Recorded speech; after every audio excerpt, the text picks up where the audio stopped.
On plonge tout de suite au cœur d'un décryptage fascinant basé sur les travaux de Karim Djibili. C'est une analyse anthropologique qui va littéralement retourner notre façon de voir l'argent. On a tous l'habitude de penser la monnaie comme un bête outil économique.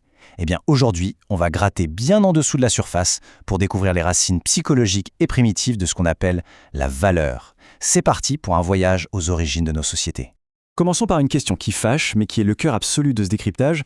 Comment est-ce que notre concept ultra abstrait de la monnaie, l'idée même d'avoir un euro ou un dollar, peut être directement responsable de la destruction de nos écosystèmes ?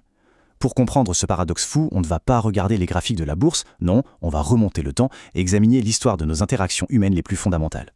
Première partie, le totem et la tribu, les deux géométries de l'histoire humaine. Et pour répondre à notre question, il faut vraiment remonter à l'aube de l'humanité pour observer deux modes d'organisation rivaux qui définissent en secret toute notre histoire.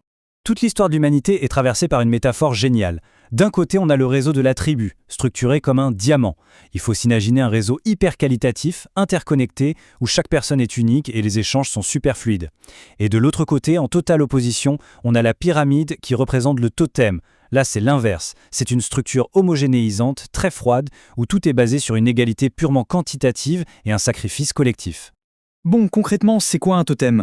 Au tout début, c'est souvent un animal sacré. La règle de base, c'est qu'on s'interdit totalement de le chasser ou de le manger en temps normal. Mais lors de rituels très exceptionnels, il est consommé par tout le monde. Et ce moment précis crée une bulle magique, un espace de transition où chaque membre du groupe, peu importe son âge ou son rôle, devient absolument et parfaitement égal aux autres par rapport à cet objet sacré. Deuxième partie, la psychologie du don, l'univers qualitatif de la tribu. On vient de voir le totem, maintenant penchons-nous sur le tribu, qui fonctionne de manière diamétralement opposée avec un système super psychologique, l'économie du don. Regardons un peu la mécanique primitive d'un cadeau. D'abord, il faut lâcher prise, sacrifier un objet qu'on possède. Pourquoi faire ça ? Eh bien, ça crée un vide, un espace pour le désir. Ensuite, la personne en face qui reçoit ce don se retrouve instantanément en position de dette. Et c'est là que le fameux « merci » intervient. Ce n'est pas juste de la politesse, c'est une promesse de rendre l'appareil plus tard. Et ce petit décalage dans le temps est absolument crucial, car il empêche une égalité immédiate et permet au lien social de perdurer. C'est un constat qui peut surprendre, mais l'égalité tue littéralement le don. Si un cadeau est refusé, ou pire, s'il est remboursé à la seconde avec quelque chose d'exactement équivalent, la magie psychologique disparaît. Pouf, plus rien. Le don s'effondre et devient une simple transaction économique brutale. Et psychologiquement, ça ouvre directement la porte au conflit, à la rivalité et à la prédation. Le lien humain est brisé net. Troisième partie, la naissance de la valeur, du don unique à la rigidité monétaire. Alors comment est-ce qu'on est passé de cette magnifique toile de don unique à un système rigide et mathématique ? C'est là que la ressemblance vient percuter la différence. Quatrième partie, l'illusion de Marx, repenser l'origine de l'échange. Pour saisir la véritable naissance de la valeur, il va falloir déconstruire de façon totalement neutre et impartiale une théorie célébrissime de Karl Marx qui reposerait en fait sur une énorme illusion. Marx partait du principe que le simple troc, par exemple échanger du tissu contre un manteau, créait de la valeur marchande. Mais l'analyse qu'on étudie aujourd'hui affirme que c'est faux. Pourquoi ? Parce que ces objets sont qualitativement différents. La vraie valeur marchande ne fait son apparition magique que lorsque deux objets strictement identiques se retrouvent face à face. Comme ils ne peuvent se différencier ni par leur qualité ni par leur quantité, ils sont forcés d'inventer une troisième dimension abstraite pour le faire. C'est comme une lutte d'ego entre deux objets identiques. L'un des deux va devenir le modèle absolu, le standard, disons l'un avec un grand U, le pur symbole de l'utilité. Et l'autre va se retrouver relégué au statut de simple copie, avec un petit U, condamné à circuler frénétiquement. C'est exactement la même dynamique que le maître et l'esclave chez le philosophe Hegel. Et le plus dingue dans tout ça, c'est que c'est précisément à cet instant que naît ce troisième élément invisible, froid et purement quantitatif, la fameuse valeur marchande.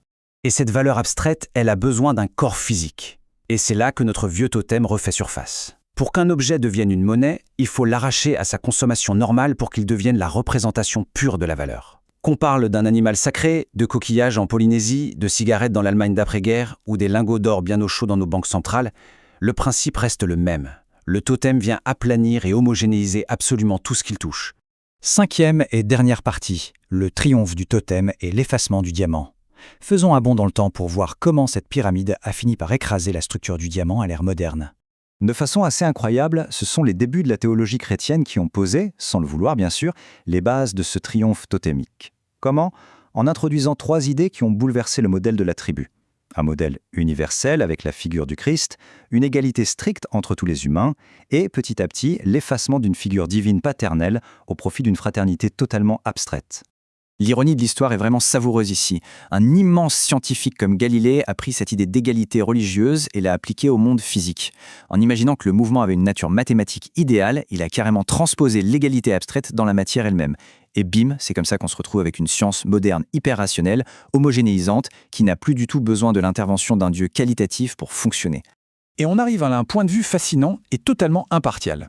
Le texte soutient que le capitalisme d'Adam Smith et le communisme de Karl Marx agissent finalement comme des systèmes totémiques parfaitement identiques. C'est fou, non? Les deux idéologies partagent en fait la même obsession, celle de réduire la complexité et la diversité de la vie, que ce soit en une montagne de dollars ou en un volume de travail social moyen.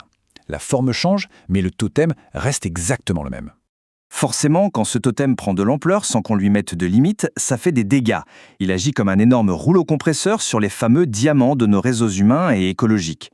L'artisanat local se fait balayer, les forêts et les océans sont réduits à de simples colonnes de chiffres sur un fichier Excel, tout comme le petit épicier de quartier finit pulvérisé par l'hypermarché. C'est une pure logique d'écrasement quantitatif. La formulation de l'auteur est hyper percutante. Le principe du totémisme doit détruire le tissu anthropologique et écologique de manière à satelliser les morceaux pulvérisés autour de lui. L'image est super forte.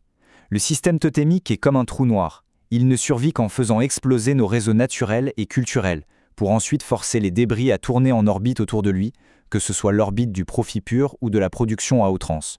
Et ça nous amène à la question finale pour clôturer ce décryptage. Sachant que notre crise écologique actuelle n'est finalement que le symptôme d'un profond déséquilibre anthropologique, une question immense se pose. Sera-t-on un jour capable de se libérer de cette terrible idéologie de l'équivalence absolue?